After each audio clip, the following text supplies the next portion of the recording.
Chers auditeurs, Dear listeners, bonjour. welcome in Comme d'Archi Podcast Season 4 Saison 4, dans le monde fascinant des architectes. and in the architectural projects. Je suis Anne-Charlotte Deponte, passionnée d'architecture et docteur des universités en histoire de l'archi. I am one of the spokespersons of Anne-Charlotte, who is a PhD in architecture history. Merci Thank you d'être avec moi aujourd'hui. to be with us today. Et And maintenant, now, lundi en français, place au talent. and Wednesday, let's talk projects. In English, of course. Bienvenue dans Comme d'Archi.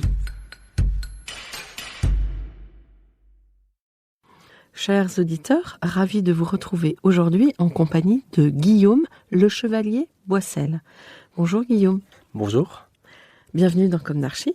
Vous êtes un passionné non-architecte, mais vous travaillez chez un architecte. Vous pouvez nous dire où et chez qui ? Alors c'est un architecte qui se situe dans la Manche, à Valognes. C'est Jérôme Piard. Bon. Qui réalise plutôt quel type de projet ? Tout, ça varie parce qu'on a du projet contemporain, comme on a de l'extension, de la rénovation, de l'industrie, du tertiaire, etc. Parfois de l'appel d'offres, mais c'est plus rare. Alors, chers auditeurs, dans cette émission, nous allons vous emmener avec Guillaume dans un univers très spécial.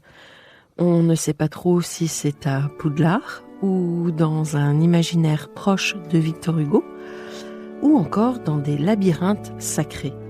Mais vous allez voir, dans tous les cas, c'est passionnant. Ce podcast inédit contribuera, je l'espère, à faire tomber les étiquettes, à inspirer, à démontrer que la base, c'est le respect et que la vie peut être merveilleuse quand elle est habitée par une passion.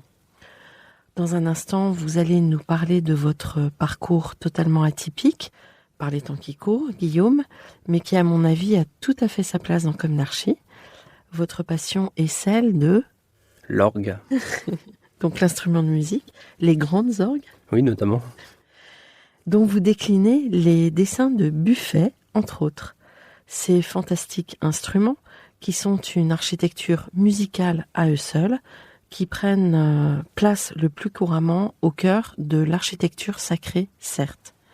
On peut d'ailleurs sortir de cette dimension sacrée pour en faire valoir, en faire comprendre à notre monde d'aujourd'hui, très profane, l'incroyable dimension à la fois spatiale, sonore et temporelle. Il y a un an, Guillaume, vous avez été appelé par la ville de Versailles pour réaliser une série de dessins faits à la main des grandes orgues de la Cité royale. C'est bien ça ? Oui, tout à fait. Alors, c'est un petit peu plus d'un an, la ville de Versailles souhaitait fêter, entre guillemets, le relevage de l'orgue de Notre-Dame de Versailles. Donc, c'est un orgue où il nécessitait énormément de travaux.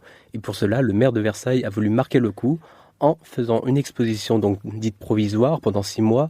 Et donc, l'idée a été simplement de pouvoir montrer aux Versaillais tout simplement les dessins, enfin en tout cas les orgues qu'ils ont dans la ville, dans les églises, qu'ils ne fréquentent pas forcément. Donc, ça permettait aussi pour eux de voir un orgue qui sort de son contexte un peu religieux. Donc là, on est vraiment concentré sur le buffet d'orgue. Et donc, chaque personne pouvait apercevoir ses dessins en sortant de la rame du RER. Donc c'était assez intéressant. Donc tout public confondu était déjà baigné dans l'orgue en arrivant à Versailles.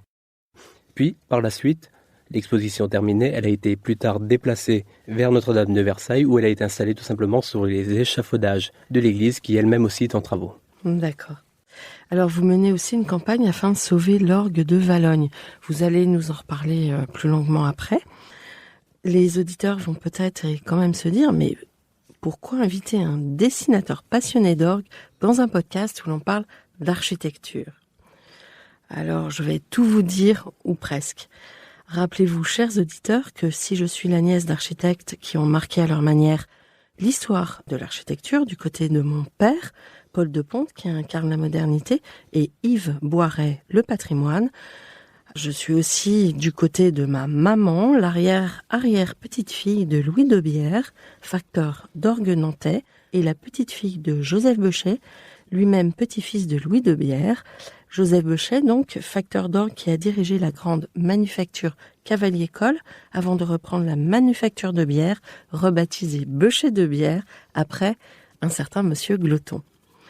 À noter, mon feu et très cher grand-père Joseph Beuchet, si ma mémoire est bonne, avait mené une campagne de restauration des grandes orgues de Notre-Dame de Paris.